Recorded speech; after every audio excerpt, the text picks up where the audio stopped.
28th, here we are in the Brainerd City Hall Council Chambers. We'll call to order the Brainerd HRA meeting. The second item on the agenda is roll call, which has gone around. It has. Agenda item number 3 is the reading and approval of the minutes from our meeting on June 23rd, and we'll be looking for a motion to approve those. Marley Larson makes that motion. Wayne Erickson seconds. We have a motion and a second. Any discussion? Hearing none, we'll vote by roll call. Oh, sorry. Decker. Erickson. Here. Larson. Here. Yes. Duval Yes. and Johnson. Yes, and I'm going to assume that here's where it votes in the affirmative? Yes. Okay. That motion carries. That brings us to item 4A, unfinished business, Northeast Brainerd and Emily SCDP grant extension discussion. Yes, my memo is on page 7. It's attachment 2. So in the memo, as you can see, we actually started the process of applying for these grants back in 2017. That's when preliminary proposals were due. During that time, we started in early June. We reached out to members of the community to see if there would be interest, should funds become available, that they would take advantage of them. We did receive letters back, as you can see in the memo, 21 in Brainerd and 31 in Emily did indicate that. We were able to show there was need in the community based off the number of homes, total number of homes, and then the number of homes that didn't meet the definition of being standard under small cities grant guidelines. We did obviously submit that preliminary proposal. We were allowed to submit applications, which we did in February of 2018. We were notified that we were granted the funds in June and started the process of being able to utilize those funds. That involves conducting environmental reviews. There's some policies city themselves need to adopt for this. When we did actually get the authority to use the grant funds, it was in March of 2019. So one city was early March, one was late March. So immediately we started reaching out to the people that did return letters that they would be interested. Found out that several in Brainerd were actually over income, although those guidelines are given to them when they fill out their interest letters. Some people just had moved for various reasons. They weren't available. Of the units for rehab that we had in Brainerd, we still are seeking 4 for owner-occupied rehab. Our rental rehab, we had single-family rental rehab in there. There's a high percentage of rental properties in that Northeast Target neighborhood. Out of the 6 single-family rental rehabs, we had 1 that actually did complete construction. Recently, we did have applications for 6 more. We did do our inspection on them, wrote up scopes of work. We got the bids back for the first one. The costs came in very high. It was over $80-some thousand to rehab 1 home. The owner then pulled their application for the rest of those properties. So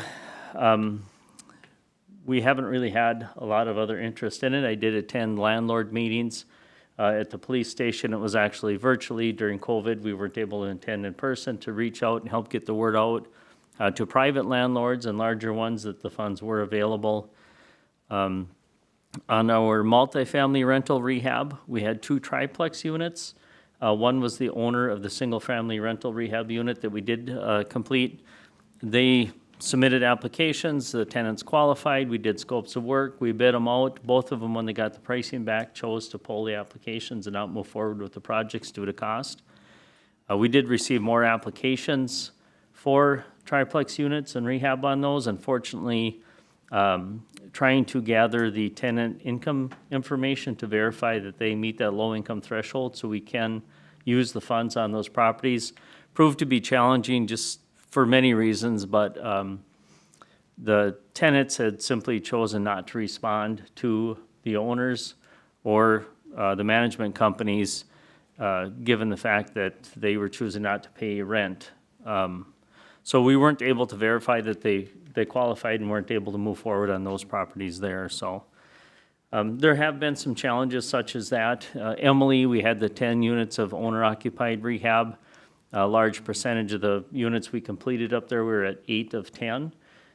Came off that interested list. But again, we continue to reach out. I attend the Emily City Council meetings periodically to help just market it, make people aware that it is available to them. But, so given the current environment and the number of units that we have, the deadline for those grants is coming up for September 30th. The deadline meaning that all of the work has to be complete, final invoices in, and they should be paid by the end of September 30th. Given the time that's left, we can't even accept applications. We wouldn't get through verifying that the people qualify based off of income or start anything else. So looking for direction from the board on how they would like us to proceed. We can ask DEED for an extension of the grant timeline. The extensions range anywhere from 3 months up to 12 months. One of the things DEED does ask is what would another 3 months or 12 months change? We continue to solicit a single-family owner-occupied rehab and the single-family rental rehab, and we just haven't been able to get people to even really inquire anymore about them. So for us to pursue that grant here for Northeast Brainerd, I'm just not sure that we would even make those guidelines, make those goals in that 12-month extension, should it be granted. Emily, we did receive, the day I was typing up this memo, we received a request for rehab there. I did let that person know that we were nearing the end of the timeline for the grant, and that I was waiting to see what direction the board would give me, and should they choose to pursue that, and if they direct me to pursue that extension and DEED does grant it, I would reach out to that person. And the city clerk up in Emily also had a gal that was interested, but we have not seen anything from that lady, so. Any questions I can help clarify? That's a lot of information, a lot of numbers and timelines to throw out, so. I think just one thing that I would expound on. So when John mentioned that, one of those bids came in at 80,000. So keep in mind that these grants are capped at about 20,000 per household. So there's another gap of 60,000 for that homeowner if they wanted to do that project. That's where the sticking point has really been. It's not that these folks don't necessarily need the rehab or want the rehab, but the environment that we're in today with building, it increased so quickly for those, for wood, for any, and trying to find a contractor that quickly too. So it's not that there's necessarily not interest, I would say, but getting the work done that needs to be done in these rehab homes is going above and beyond what we can even help them with, and that's becoming a really limiting factor for their interest level. So I just wanted to clarify that a little bit for the board as well. Well, I guess the primary question is, what will additional time do? Will we successfully spend down all of these grants in another year? Or is it just the limiting factors we have in Northeast Brainerd right now aren't going to change, and we should just send the money back?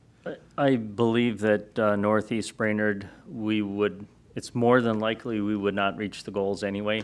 The single-family rental rehab, again, just to echo on what Eric said, the cost to that property owner, if it's over $60,000, they can't really rent that property for any more. They have to maintain reasonable rents. It doesn't pencil out for them. We do have applications in for those multifamily rental rehabs.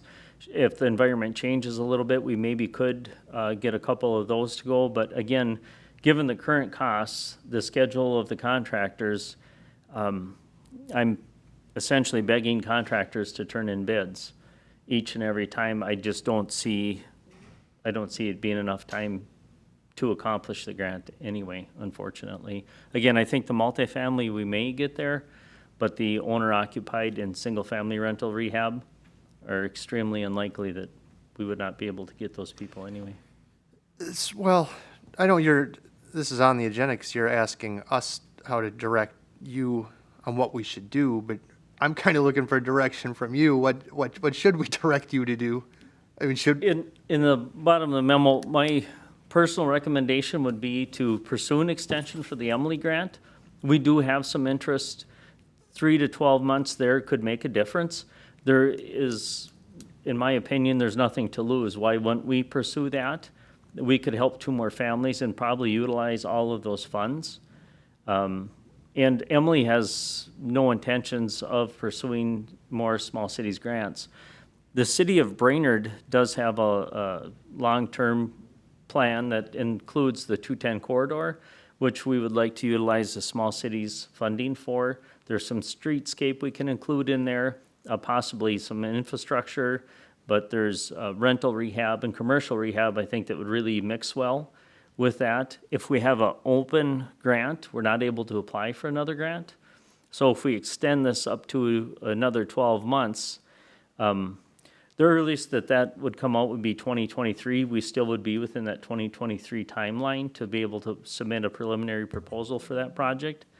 But if we were to decide to pursue one sooner than that for a different part of Brainerd, it would eliminate the opportunity for that. So I would recommend not pursuing an extension for Northeast Brainerd based on those factors.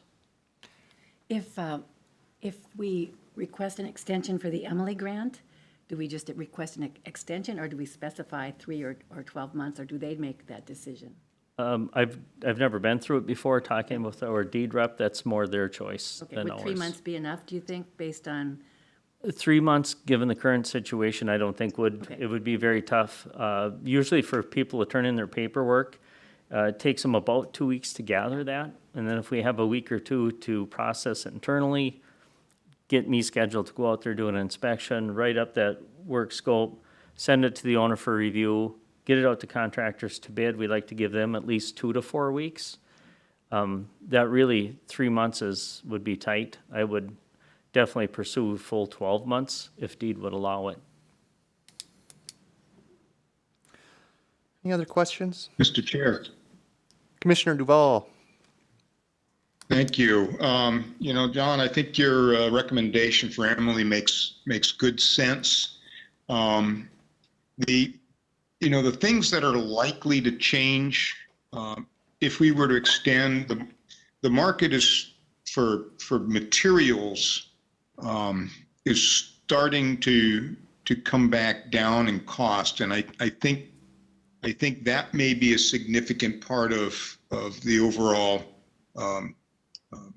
cost of doing some of these projects. The availability of contractors may not be addressed here in that period of time, but I think that the rush for materials and such is starting to slow down. Stuff is getting in stock. The prices are starting to get better from a consumer perspective.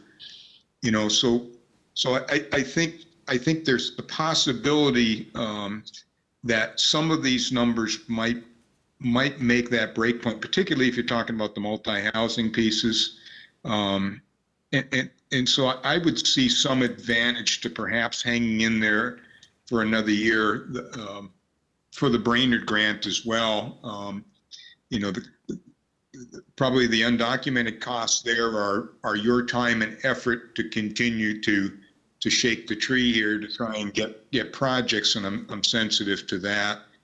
And also, if we have a future grant opportunity pop up that really is attractive and we've got our hands bound because we extended it, that's an important mitigating factor. But I wonder whether it's worth hanging in another 12 months, up to another 12 months, to see if we can shake a few more projects out in Brainerd. I did not hear from you that there was any penalty for not achieving our goals, or whether that would affect our future eligibility for grants, or the amount that we would request. So that you might share a thought on that as far as how deed works on grants that haven't achieved their goal. But that would be my thoughts on it, to hang in there another year, let the cost of materials come down, let this rush of building that's happened, quite frankly, in 2020 and rolling into 2021, and see if we can't, get some opportunity in 2022 that will help us reach our goals. Thank you. Yes, Commissioner Duval. So from a deed perspective, again, so if we have an open grant, the city would not be allowed to apply for another small cities grant during that time. As far as for a cost regarding that, we are only allowed to take admin on projects that make it to construction, that actually there's a payout on it. So for example, on our multifamily rental rehab, that was the 2 triplexes that we pursued. Our total rehab admin for that would be $8,700. The crux of the work, the heavy lifting comes at the front of that before we get to the project. For example, the rehab assistant has to verify income for all the tenants, and we have to make sure that at least 51% of them do income qualify. When they're done verifying that income, and that's kind of an onerous task, there's a lot of intricacies that there's small details that just get a lot of time gets spent on it. For example, a checking account statement has 6 pages. Most people throw away 4 of them because there's no real information on them. It's advertisement. We're required to have all 6 of those pages. So it becomes labor intense to do that. I go do the inspection, write up the scope of work, we send it to contractors, and when we get to the end of that, if we sign a contract, that's when we can take admin off of it. So the cost, we don't get paid admin for any projects that don't have contracts signed on it. So for example, under the current Northeast grant, the max admin we could receive would be $80,838.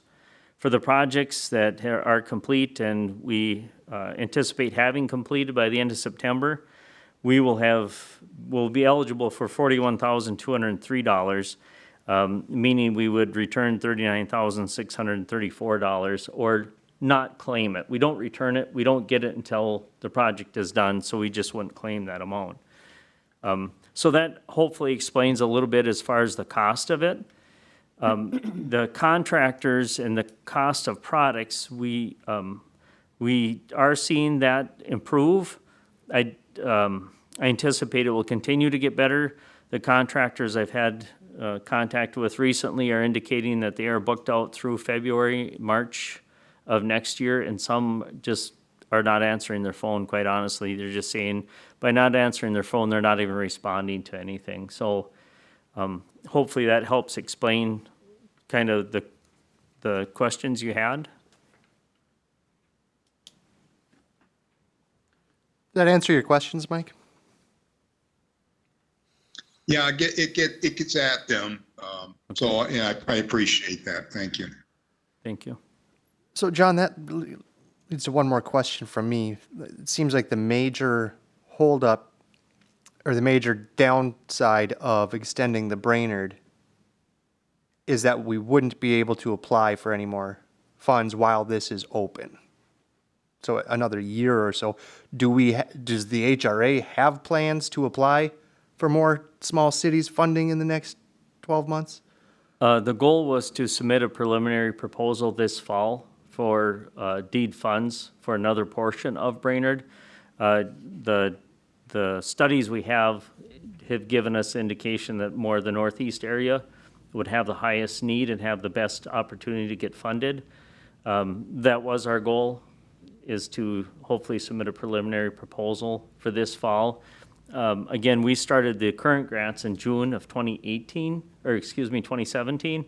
We would need to kind of get moving on that rather quickly if we were to hope to get a preliminary proposal in that time.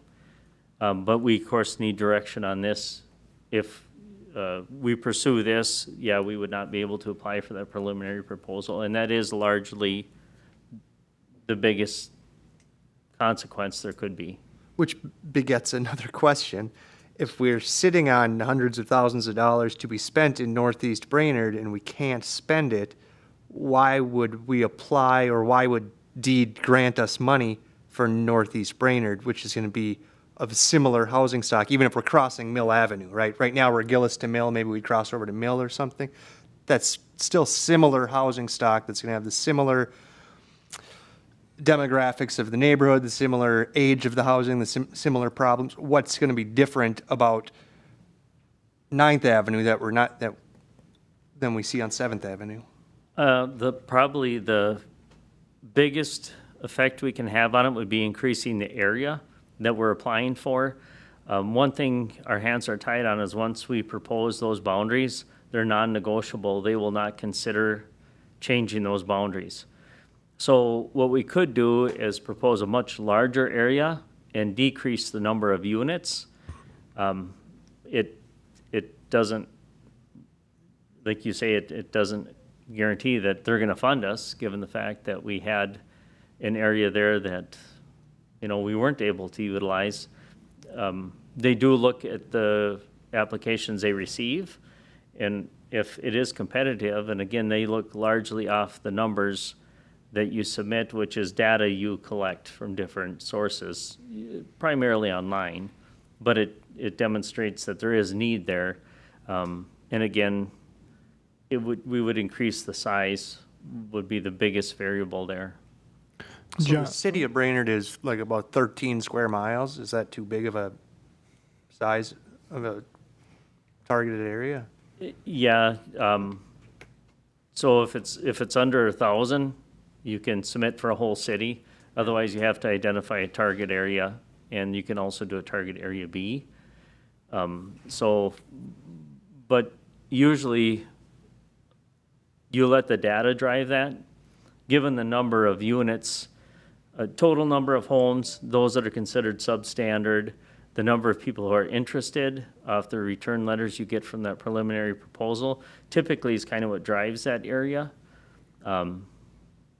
Again, there's other factors as well, but when you have a city the size of Brainerd, you can't include the whole entire city.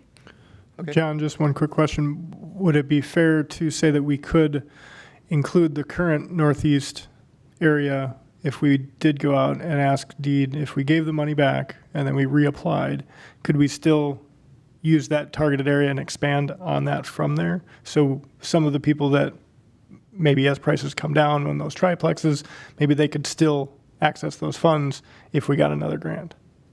I have never personally done that. I think they would definitely consider allowing that as like a target area B. Right. So if we can't use the funds in A, target area A, we could include that as part of a larger target area. Right.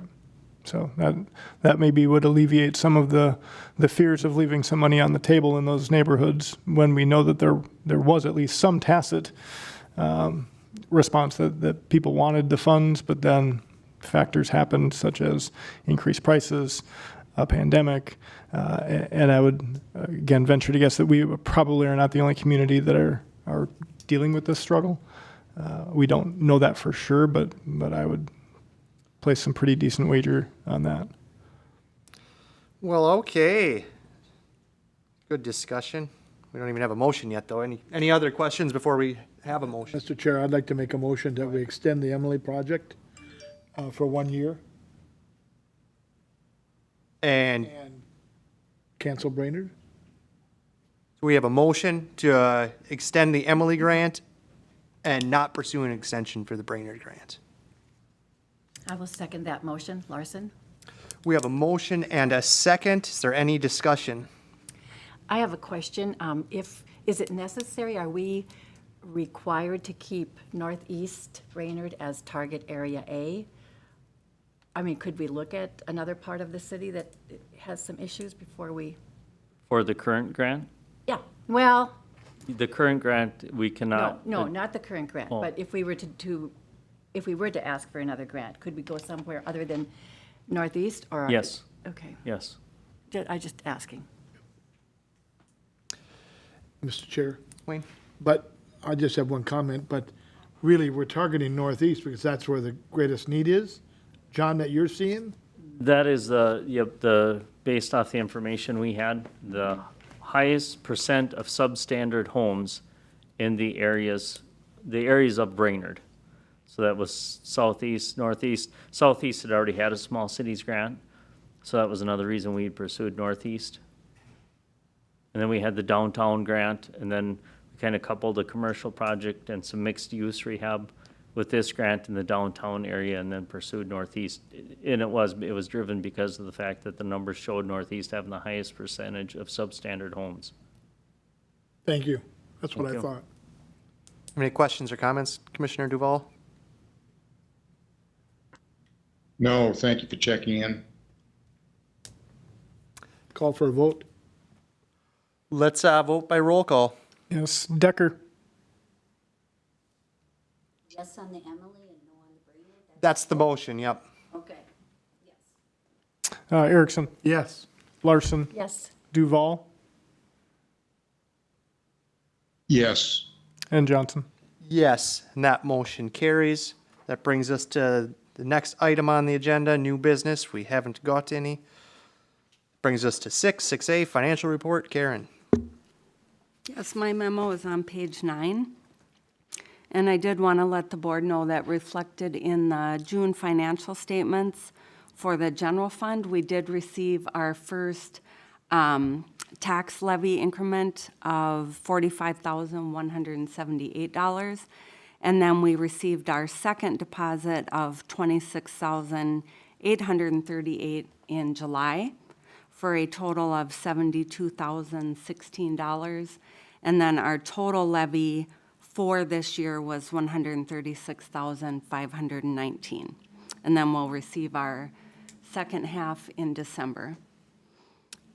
And also wanted to let the board know that in August, next month, we will be presenting our preliminary general fund budget. I did check in with the county, and our max levy for Brainerd HRA for 2022 is just under 148,000, so we did have over an 8% increase. But we will present the general fund portion of our budgets next month to then be submitted to the city. So 8% increase in the valuation of the city of Brainerd? That's pretty good. I hadn't heard that yet. Wow, that's a lot. Yeah. Yes, and then we've had some discussions with the Crow Wing County HRA Board at their meeting earlier this month, and we will present their budget we move the meeting up a week. So August 3rd, we will present Crow Wing County HRA's budget. We're just finalizing it right now. I think the biggest decision for the board would be if they would like to, what they would like to do with the levy. If they want it to stay level, if they'd like to see an increase, how much of the housing trust fund would they like to fund for next year. So we're tentatively presenting 3 options, 3 scenarios for that board next week. And then we did finalize the Crosby HRA audit. It was clean. I just finalized it this week, as a matter of fact. So Mary Reedy will present that exit meeting at the September meeting for Crosby. So very happy to get through that. Were there any questions at all regarding the financials? I guess the only thing I would just comment on, one, the levy for the city of Brainerd for HRA, that is typically how we've done that. We checked in with Finance Director Hillman and with Jennifer. We, as a board in August, will approve, hopefully, our levy amount, and then we will send that on to City Council. It typically has not been in budget discussion for the council. So that's why we decided to continue on with that. We've discussed the HRA budget all 7 years I've been on the city council. At workshop or, At the preliminary levy meeting. okay. Yeah. September or whatever. Yep. So that's when we will expect to get that in front of the council. And then as Karen spoke about the Crow Wing County HRA budget, I think from our recommendation from staff is that we would like to see a level levy request. There was some discussion at the last meeting in July that maybe the board was looking at maybe a levy increase, trying to gauge what our county commissioners have kind of set for a potential target as well. We're just trying to maneuver in there to make sure that we continue to get our levy funded. We do anticipate still funding the Crow Wing County Housing Trust Fund at a good level again for a third year. We still think that there's appetite for that at the county commissioners level, but we will see what that discussion entails when we meet with our board on the 3rd. That's all I've got. Thank you. If there are no other questions, we have the action requested is a motion for approval of payments as presented. Larson makes that motion? Erickson, second. We have a motion and a second. Any discussion? Hearing none, we'll vote by roll call. Decker. Erickson. Yes. Larson. Yes. Duval. Aye. And Johnson. Yes, that motion carries. Let's go to 6B, the HCV/Section 8 report. Paul Sandy. My memo is on page 35. HCV report, June is, UML is at 99% and HAP at 49, and that is for June, not May, as I have typed in there. Bridget's report, 9 families on the program with a HAP payment of $4,404. FSS, family self-sufficiency, 28 on the program, 10 currently escrowing in the amount of $2,526 per month. And foster youth, FYI, 3 families leased up for a total HAP of $1,099 per month. Any questions? Any questions? Tanya, maybe just expound on how often you guys are communicating out with notifying, because I know that's been something that you and your group have had to do quite a bit in the last couple of months. Yep, we've done 3 notifications. We're hoping we don't have to do another one, but we probably will just to get closer to 100%. But it looks like if we don't, and, our projections are correct, that we will lease up at 99%. So that's really good. Yeah, that's still good. It is, yeah. I'm impressed every month. HAP's at 99%, and halfway through the year, the utilization is 49%. It's Yeah. just, that's what we want. It's just amazing. Are we seeing any issues at all with voucher holders or anything? I mean, as we look at the moratorium going away as well in the next couple of months? Yeah, nothing's really changed. Units are always a barrier, a little bit more of a barrier now because people aren't moving, but at least they're getting their paperwork in, they're getting their voucher, and, they're looking, so 99%, so we're holding our own. Yep.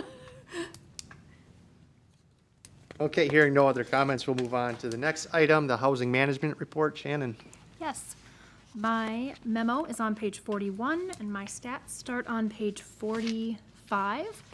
Just a couple things I want to point out. We are at 100% still this last month, so we're pretty excited about that.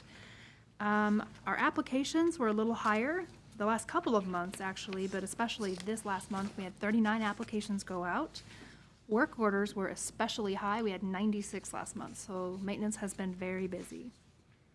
One thing we're actually looking forward to is our annual inspection schedule is resuming next week, which is a good thing. We haven't been in those units for a little bit. We're braced for potential hiccups, but hoping for the best. People have had plenty of time, plenty of notice. We'll just work through any issues that we find.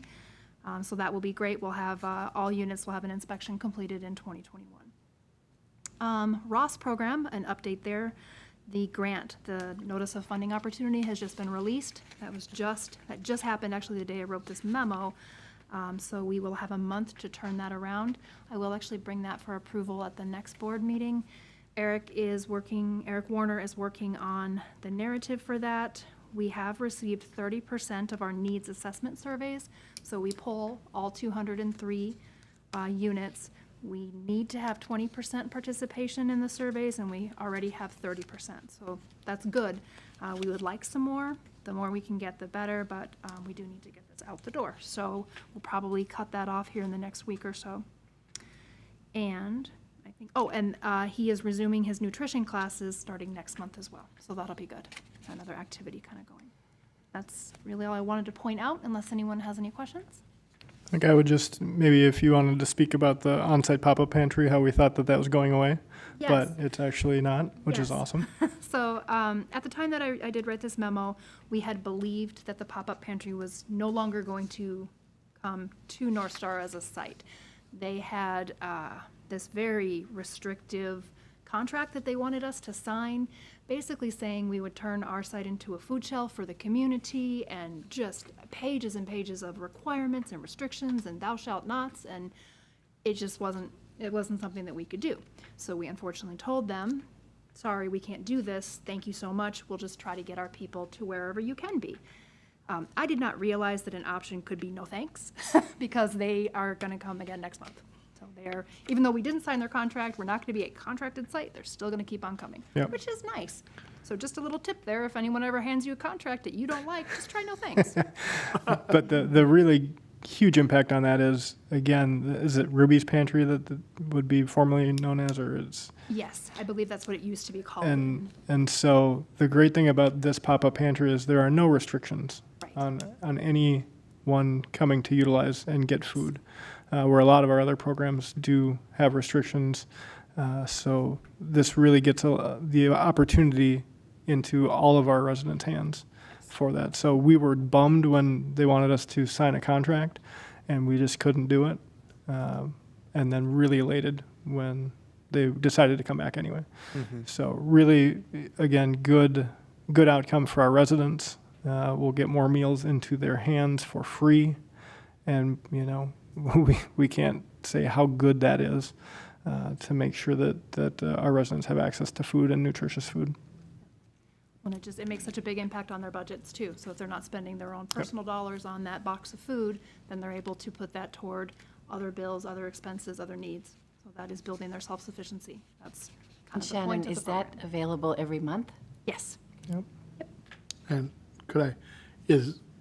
the outside public is also coming to this? No, that is what they wanted us to do. They wanted to turn us into kind of a Yeah. food shelf site where we could let anyone come in, and we just couldn't do that. So nope, it's just us. It's just It's a just- private. Okay. Yep, they're There making are basically a still- special stop yes, for We're us. not taking away from anybody. Everyone else is still getting their stops. We're still considered our own site. And we don't want the public in because it'd be a problem with HUD or, Liability. It's a management nightmare. We have to collect information, we have to, Yeah. where there's some tracking and some documentation, we have to maintain the hours that they want. And the traffic. I mean, it's just, and our building is it's a secure site. It's a lot of things a lot of moving parts that we just weren't able to keep track of. And so Eric's time is supposed to be spent on public housing participants. What happens if 15 people from the community come and no people from public housing come? And if he has to maintain all these office hours so that he can accommodate the general community, and then that's taking away from his time working with his actual population, it's just, It muddied and the that waters even a wasn't the little bit. most difficult part. That was just one thing. Have you been there during this? I have not, Distribution? Janet. Have you witnessed it? I have. Yes. And are we seeing, It flows. It's nice. And People I are mean, there's- coming out. I think there was 63 the last. I don't quite remember. I'm so sorry, but yes, There there, was something. significant 53 number. or 63. so it's well attended? oh, yes. So there's 162 units in that building, and I So think there that were at would least be 50 people. At least half of it. Yeah, and these are the 50, I don't know if they're all the 50 that wouldn't qualify for anything else, but even if they are, getting Catholic Charities meals, but they're also getting this, and that's still very helpful, but it definitely is some of the people that don't qualify for anything Right. else. Good.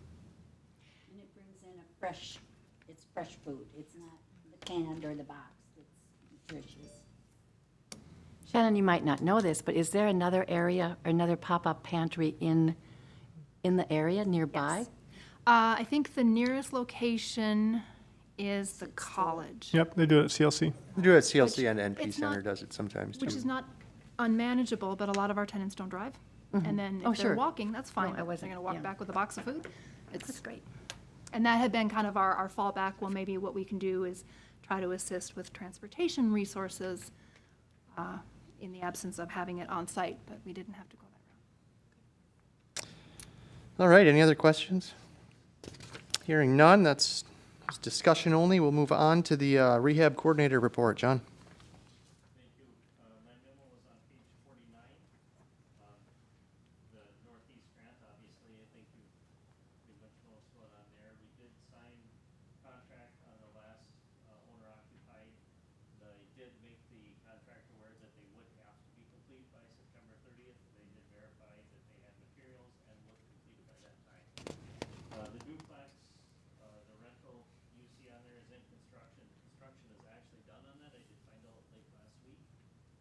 So now I'm requesting invoicing and lien waivers. Mr. Chair, I'm sorry to interrupt. I cannot hear anything. Oh, John, will you turn your mic on?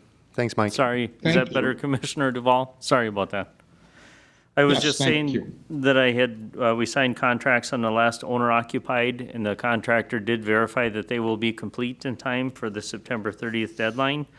And our duplex rehab that is on there construction is complete on that one, so we're just working to get the paperwork closed out. Then the Emily Small Cities, of course, again, nothing new there. We do have 8 that are complete and do have interest from some other people. MHFA, we are moving ahead. We did have one project bid last week, so we are working through that one. I do have work write-ups going out on 3 more. I did send one out this morning, and have the other 2 will be going out soon. And I'm verifying income on 2 other applications there, so continues to be busy in MHFA rehab.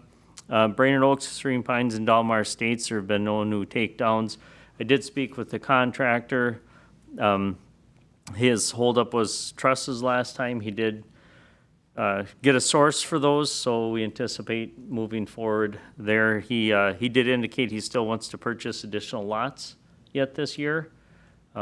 So once he starts getting his material and gets moving on things, he's poised to continue moving quickly. So, any questions? Thanks, John. Any questions? Thank you. Hearing none, we'll move on to the executive director report. Eric? Yes, thank you, Mr. Chair. Number of updates this month for everybody. First one, Housing Trust Fund from the Crow Wing County side of things. On July 22nd, we had Minnesota Housing Partnership in town to help facilitate a couple of discussions with 2 sets of stakeholders for the purposes of educating our partners on what we've got going on with the Housing Trust Fund, what programs we're trying to roll out with that, as well as information sharing between the HRA and those other groups, specifically actually 2 cities of Brainerd and Baxter, just to make sure that we're all kind of working towards a similar goal of maintaining and creating housing within the county.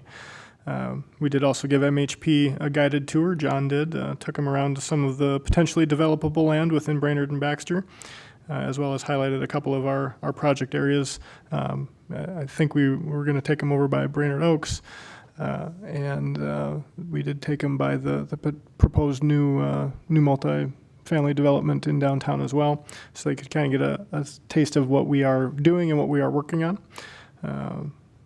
We are hoping that through that process that we'll be able to identify a couple of potential sites that we can hopefully highlight to developers, with the end goal of certainly being able to create an RFP or request for proposal for more future multifamily or single housing units.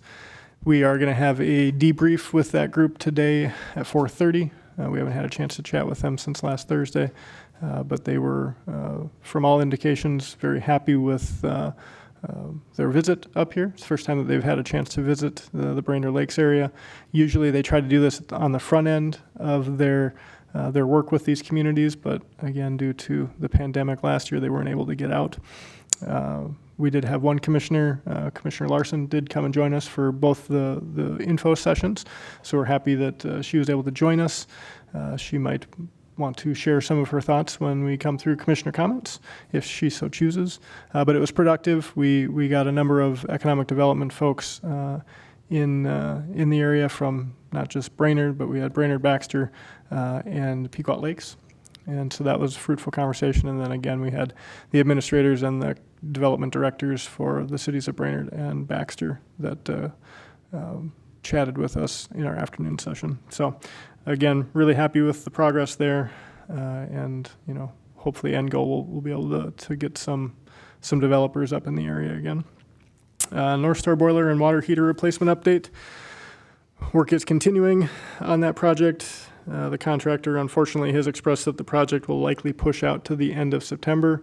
That's not terribly surprising. We're having some supply issues with getting equipment, and you know, we're just running into the supply chain issues that a lot of contractors and businesses are unfortunately having to deal with. End of September is still within, I think, a good time frame where we can keep this leak under control. But John has been good at pushing the envelope with both our architecture and engineering folks and with the contractor themselves. So they do know it's of utmost importance to get this thing done and to get it done right. They have been in there. It's not that they haven't started work. They are working in the boiler room, creating space for some of the new equipment that's coming in, taking out some of the equipment that is no longer being utilized. So they are working in and around the building, but we're hopeful that within, you know, probably in the next 3 weeks, they'll start to really see some more movement. Is that fair to say, John? Okay. Yes. Hiring update. We did partner with the City of Brainerd since we lost Christine a couple of months ago. She was kind of our de facto HR as well. So we have teamed up with Chris and some of the interns at the City of Brainerd. They've been wonderful to work with. We have kind of streamlined our application process as well in this process. So we are allowing our applicants to actually apply through NeoGov, which is the backbone that the city uses, instead of having to fill out a separate paper application that we had been doing. So we jumped into the 21st century, which is awesome. We're excited about that, but that really honestly did increase the amount of applicants that we were getting. I don't have a percentage, but I mean, we're talking a lot. So we've had a chance to review a number of applications for the rehab coordinator, or the rehab, what do we call it? Rehab administrative specialist. So we kind of revamped that position, and then we've also had an opportunity to review some accounting positions as well. I know that BPU is hiring an accountant as well, and the city is going to allow us to see some of those applicants and see if there's any interest in any of those folks too. We do have 3 interviews lined up for Monday, so we're starting to now really get to the point where we're sitting down with people, but wanted to give the board here an update on that. Couldn't be happier with the support that we've received from the city on helping us get to that online application. And then it really has bore out some fruit. So we've actually had some people to look at and now people to sit down with. So good things there. Hoping to get someone hired for both of those positions, I think, as soon as possible. I'm going to be on a extended vacation for a couple of weeks in the middle of August. So we're going to sit down with these folks next week. I don't know if we will make a hire or, depending on how they interview, we're going to hopefully get some more people that we can look at. But then if we don't make an offer letter next week, certainly by the time I get back, I think we'll be ready to do that. So last thing on my memo, and then I've got a couple of additions as well. Minnesota NARO is currently having their leadership conference out at Madden's. That started Monday evening. It's running through this afternoon. As you can see, I'm here. So I'm not at that conference with the staffing shortages that we've got right now and just a lot of the different balls that we've got up in the air. Felt like I should probably just stick around the office. I did sneak out on Monday and give about 22 of the other area or state directors a quick tour of downtown Brainerd to highlight all of the small cities grants that we did, to highlight Destination Downtown, to highlight all of the wonderful things that are happening downtown, which was really good. We spent about an hour downtown. About half of them decided to do their own tour. About half of them did come with me. And it was fruitful. It was nice to see. Got some people that were taking pictures. So that's always a good thing where we can highlight our city and the projects that we have directly impacted. We obviously directly impacted small cities, but we also were integral with the destination downtown. So had a lot of support. And the DDBC, Destination Downtown Business Coalition, was excited that we were able to bring some housing officials down there and take a peek at their business fronts too. So that was a really productive hour that I spent out there, and we're happy that we could do that. A couple of other updates that I've got. Number one, I'm going to pump up my staff a little bit. As you guys hear all of the updates today, clean audit in Crosby, that's not easy. Happy we can do that. HCV, still doing great. Shannon's group still having, 100% occupancy. John's still pushing the envelope with getting Brainerd Oaks going, even in these challenging times. Knowing that we're down a couple of staff members, I can't say thank you enough to that staff, to all the support staff, to be plowing through the workload, even though we're down a few people. So obviously, we expect greatness. This board has always expected that, I think, and are happy that we can continue to produce that. But it is very much welcome, very much appreciated from the staff. So I wanted to give just my thanks in front of the board for that as well. One other kind of strange occurrence, since we are now out of the governor's emergency declaration. We found out about this last week.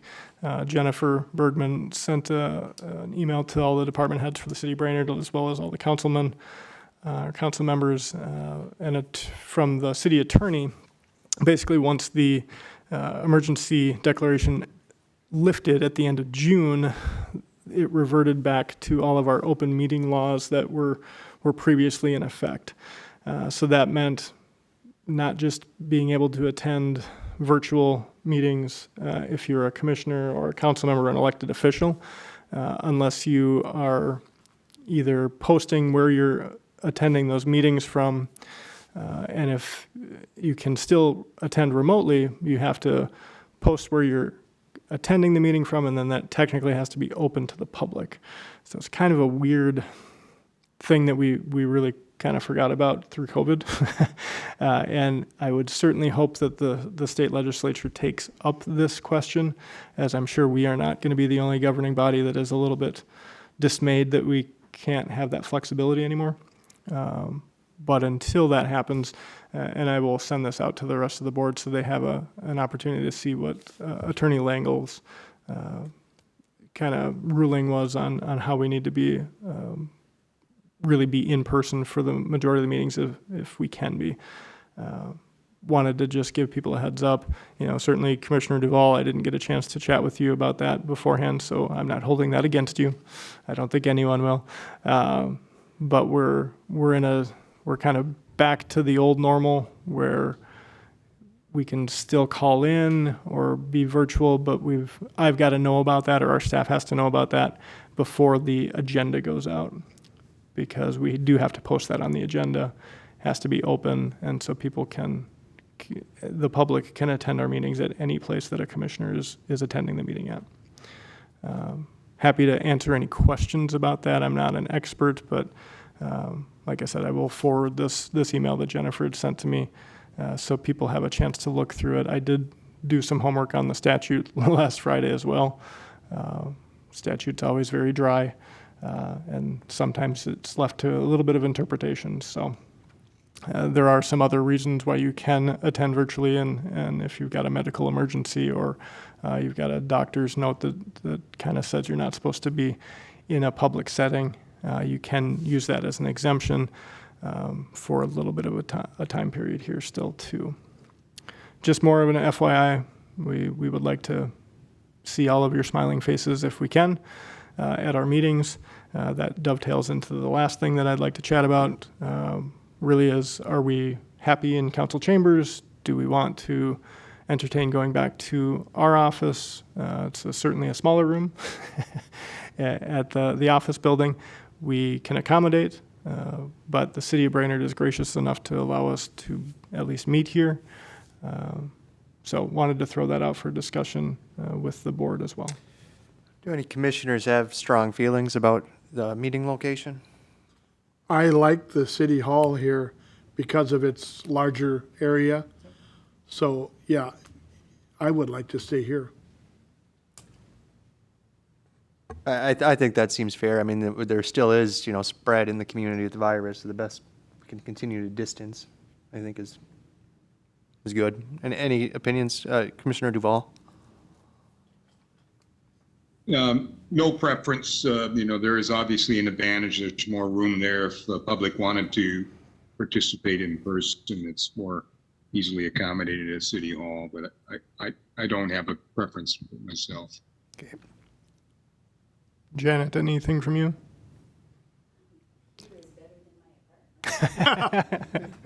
Fair enough. Marley? No, I'm very comfortable here. I like it. Okay. Thank you for that input. And with that, that's all I have for my updates. Thank you, Mr. Charpentier. Do we have any questions of the executive director today? Looks like we do not. That brings us to item number 7, commissioner comments. Commissioner Decker, any comments? Erickson? No. Thank, One request from the residents is we want to figure out how to get our windows washed before winter. Commissioner Decker, I can't hear. Need the microphone on, I believe. Oh, Thank there we you. go. Sorry about that. Yeah, residents are asking about getting our windows washed in our HRA building. Several of them have mentioned, even if we could find like a group of us, if there was 30 of us that wanted our windows washed, we're willing to pitch in. If we can find an agency that's insured to come in and help. That's a maintenance issue. We can handle it? Okay. Okay, the maintenance ticket has been submitted. Thank you. Okay. Commissioner Erickson? no, I have nothing, thank you. Commissioner Larson? I did attend the housing discussions last week, and exactly what I hoped would happen happened. I learned more about the 3 opportunities that are in front of the city and county. I was able to put some faces to names I've been hearing for a long time. And the meetings were efficiently run. I mean, they were 90 minutes. Congratulations, that was well done. And I also left, I know that our housing market is in dire straits, but the discussions I listened to were it's frightening. It's frightening what's happening to people who can't find a place to stay. And yet I'm encouraged that we're talking about it, and hopefully some things will get started. So it was time well spent. Well, thanks for attending on behalf of the board. Commissioner Duval? The only comment I would have is that I apologize that I'm not there in person. I have a white raccoon mask. If you would have drywall dust on my face, I would have been powdering off like Pigpen, I think, if I had attended in person. But it's important to, and I thank Eric for the clarification on the return to open meeting laws here. So I'll be looking to attend in person here in the future and just dust off the best I can. Thanks, Mike. The City Hall cleaners, thank you for not coming. And I have nothing else, so with that, I'll take a motion to adjourn. Erickson, motion to adjourn? Larson, seconds? Motion and a second. We'll vote by roll call. Decker? Erickson? Yes. Larson? Yes. Duval? Aye. And Johnson? Aye. That motion carries. We're adjourned.